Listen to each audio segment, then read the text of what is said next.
So, chapter 6 I titled as Jesus is my life. I also put a small subtitle that says humility and the glory of God in your life. We want to look at a kind of humility that we do not see in today's churches, that we do not see in today's leadership. Because once we come into a leadership position, we actually completely move away from the attitude of a servant, and rather we start imagining that we should be served. So look at it here.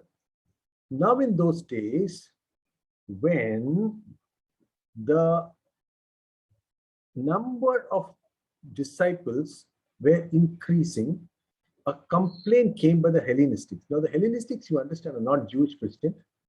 They were people of the Roman Empire, and they were people with a very strong Greek influence. They rose against the Hebrews, the Jews, because their widows were being neglected in the daily distribution. Now, they had a feeling. You are showing racial discrimination. Just because you're Jews, you're taking better care of your widows. We are Gentiles and you're not taking good care. Now, these kind of arguments started so early in the church, and the 12 summoned the full number of disciples and said, it's not right that we should give up preaching and the word of God to serve tables. It doesn't even make sense in what they're saying. They're saying the 12 disciples were actually serving tables. The 12 disciples were feeding the people. And they realized even though they were doing everything impartially, Satan was poisoning the minds of the young believers there, and they were seeing partiality out there. They realized what was wrong, and that is important. See, they understand their calling were not to serve tables. Their calling was something totally different. Then they say, therefore, brothers, pick out among you 7 men of good repute, full of the spirit and wisdom, whom we will appoint to do this duty. Look at the criteria that's used. Serving tables. You come there, you put the rice, you put the sambar, you put the curry. That's what you're doing. For that, the choice of people of good repute, people who are honest, people who are full of the spirit and of wisdom, whom we appoint to this duty. How beautiful can that be? Imagine if people in our church, leaders, upon whom there was an anointment, felt that serving people on the tables was a great job and would do it with honor. Imagine the humility that would exist in the church. It's astounding, isn't it? That is how the elders of the church were mentoring the followers of Jesus Christ. Now look at this. And we will devote ourselves to pray and to ministry of the word. So they realize, why is this happening? Why is it that there is so much of dissatisfaction among the people? Because Satan has slowly started infiltrating their mind. Rather than showing grace and love for one another, they started complaining, and they realized that they were not praying enough. And the disciples say the two things that we have to do is teach the word, pray. If the leaders teach the word and pray, the churches will change, the families will change. And this is a responsibility that the leaders take. If you're a leader in your house, which you have to be, remember, the time you spend in prayer for your family and the time you spend in reading the word and ministering the word to your family is what will change your family. Now you look at the elders. Not one of those people out there said, what are you talking? How can we be serving tables? We are the most spiritual of the lot. No, it was nothing like that. And what they said pleased the whole gathering, and they chose Stephen, a man full of faith and of the Holy Spirit, and Philip, and Prochorus, and Nicanor, and Timnon, and Perimenas, and Nicholas, a proselyte of Antioch. People who were mature, people on whom the Spirit was there, people who were meant to be elders of the church. These were the people they choose. I want you to serve your people. The time comes of distribution of food, I want you to do it.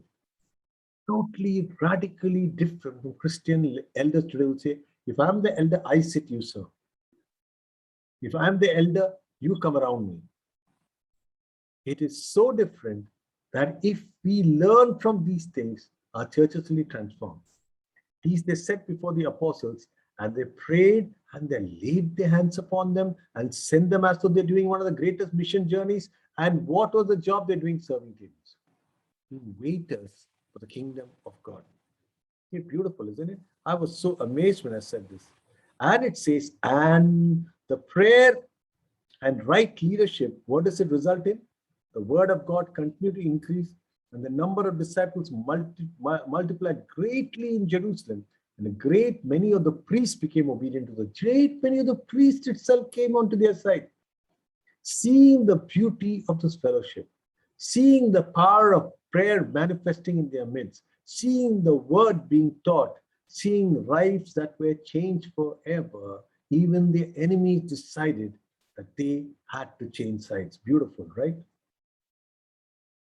I put this word, you are no match for me. You will know one thing, nobody can be a match for you because within you resides the Holy Spirit, because it's know ye not that you are the temple of the Holy Spirit. And Stephen, full of grace and power, was doing great wonders and signs among the people.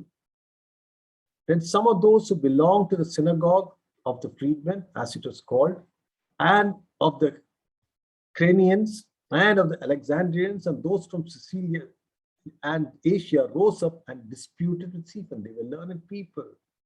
They were from the synagogue. They thought, who is this man Stephen who's coming and talking about this? But they could not withstand the wisdom and the spirit with which you are speaking. Nobody can withstand against you when you speak. So the wisdom of God flows through you. When you become a child of God, one of the things you realize that suddenly you start talking sense everywhere. As a husband, as a wife, as a teacher, as a worker, because God starts speaking through you. And none of them could stand and be any match for Stephen. How did it all start? The elders decided, the disciples decided that we were not called to serve at the tables, but to pray and teach the word. And as they prayed and as they teach the word, the Holy Spirit started moving in the midst of all the people. Then they secretly instigated the men. See, now what happens? You can't win it, honestly. So they tried things that are totally wrong. We have heard them speak blasphemous things against Moses and God. And they stirred up the people and the elders and the scribes, and they came upon them and seized them and brought them before the council. Now, Stephen was a man who definitely did not fear death. His only reason he stood anywhere was to proclaim Christ. And he would do that boldly anywhere. And they set up false witnesses who said, this man never ceases to speak the words against the holy place and the law. This man does not do anything, and it says a beautiful thing. And when you have heard him say that this Jesus of Nazareth will destroy this place and change the custom that Moses delivered to us. And gazing at him, all who sat in the council saw that his face was like the face of an angel. What does that mean? Absolutely peaceful, full of joy that they could not see in any normal human. In the face of calamity, when they're charging him for blasphemy, where the punishment of blasphemy is being stoned to death, Stephen stands over there, not just boldly, in total peace. This is the power of God in your life today. Are you going through a very difficult patch today? Are you really troubled that things are just not going right? Your God is in total control. Your times are in God's hands, and his anointment is upon you. And we learn to rest like Stephen. We know the story of Stephen. In the human words, it did not end well because he would die. But in the kingdom of God, his stoning would raise a fall that would change the Christian kingdom forever. Tonight, let not your heart be troubled.